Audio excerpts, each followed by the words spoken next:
I've heard a lot of things in my life, and you get to a point in your life where you think you can't get shocked anymore. You're like, look, man, I've experienced it all. Well, I got shocked today. Just when you think you can't get surprised or shocked, I just read this story. My wife told me about it. That was, I think this might actually be the most insane thing I've ever heard, and I've heard a lot of insane things. So there's this guy, right? He lives in Virginia, elderly man, whatever. Okay, got a big house. So he hires a cleaning woman to come in to clean his house. So I don't know exactly what the circumstances were, but they made an arrangement where, in lieu of paying her, that she could live at his house. So, in other words, like he's not going to pay her to clean his house.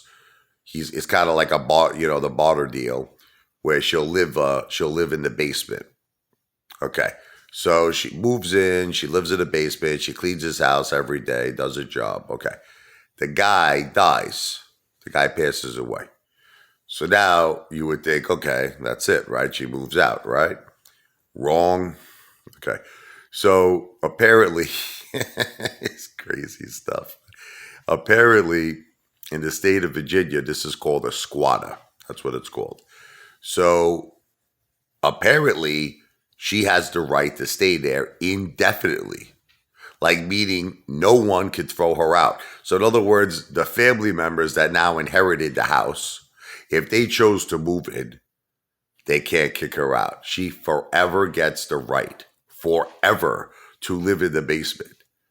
So now they decided they want to sell the house of the relatives of the man who passed away, right? But guess what? They have to sell the house to a family now that has to accept that there's maybe a serial killer living in the basement. They got to accept it, that forever that this person will be living in the basement. Now you would think maybe the house wouldn't sell, right? Okay. Within a week, the house sells. Now here's the best part of it. You want to hear it gets juicier and juicier and juicier. They can't even meet her. I love it. The law states that they can't even meet her because then they can be judgmental, whatever. So basically, they just have to buy the house and never meet this lady. This lady could be a serial killer. She could be, completely insane, nuts. And they have to live with her in the basement for the rest of their lives. Tell me what you think of that. I think this might be the sickest thing I've ever heard in my life. I've heard a lot of sick things. This takes the whole bakery.